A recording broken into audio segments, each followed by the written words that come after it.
Hello guys, நீங்கள் பார்த்துருக்குது Jude tech. நான் உங்கள் ஜூட். ஸோ இந்த வீடியோவில் நம்ம இன்றைக்கி எதை பற்றி பார்க்க போகிறோம்னு பார்த்தீங்கன்னா, ஒரு பிசி பில்டை பற்றி தான் பார்க்க போகிறோம். ஸோ இந்த பிசி பில்டு பார்த்தீங்கன்னா ஏஎம்டியை பேஸ்டு பண்ணி நம்ம பண்ண பிசி பில்டு இது.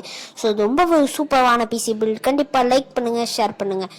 ஸோ நீங்கள் இன்னும் நம்ம ஜேடி ஜூட் டெக் ஃபேமிலியில் சேரலாம்னா சப்ஸ்கிரைப் பண்ணுங்கள், லைக் பண்ணுங்கள், பெல் ஐக்கானில் ஆல் ஆப்ஷனை கொடுங்க, ஷேர் பண்ணுங்கள். வாங்க இப்போது வீடியோக்குள்ளே போகலாம்.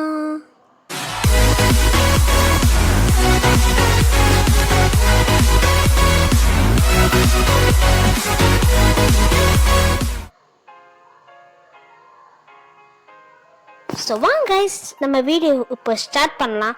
நம்ம கேபினெட் அண்ட் ஸ்போர்ட்ஸ் யூஸ் பண்ணுறோமா? இங்கே கேபினெட் அதை யூஸ் பண்ணதா தெர்மல் மேட் USA 100 5 RGB சின் 16 மில்லியன் 18 மில்லியன் 16 மில்லியன் கலர்ஸ் இருக்குது. 1187 இது. அடுத்து கிங்ஸ்டனோட ஒரு 120 GB SATA 3 2.5 SSD 1949 ரேட். அது வந்து gigabyte A320M ultra durable mother board. இது 2 GB 2 RAM போடலாம். ஒரு PCCI கிராஃபிக்ஸ் கார்டு போடலாம். ஏன்னா அதான் நம்ம மெயினாக பார்ப்போம், வேறு ஒன்றும் பார்க்க மாட்டோம். ஸோ இதோட ரேட் பார்த்தீங்கன்னா 6000 வருது. நம்ம வந்து ஃபஸ்ட்டு 5500 வந்துச்சு.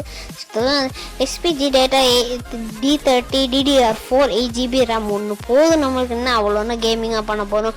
எடிட்டிங் ப்ளஸ் கேமிங் அது பண்ணோன்னா இது ரொம்ப யூஸ்ஃபுல். AMD Ryzen 3500 டெஸ்க்டாப் இது யூஸ் பண்ணுறோம்.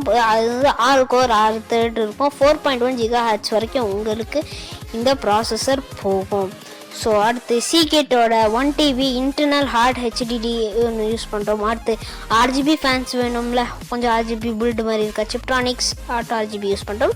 அடுத்து கிராஃபிக்ஸாக Gigabyte GeForce 2GB PCI Express graphics card use பண்ணுறோம். 3800 பவர் சப்ளைக்காக Corsair CV450 CV series 800 bronze plus நம்ம யூஸ் பண்ணுறோம்.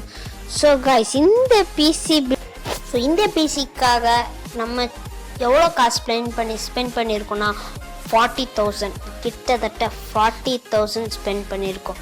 ஸோ இந்த பிசி பார்த்தீங்கன்னா உண்மையில் ஒரு பீஸ்ட்னே சொல்லலாம், AMD ப்ராசஸ்.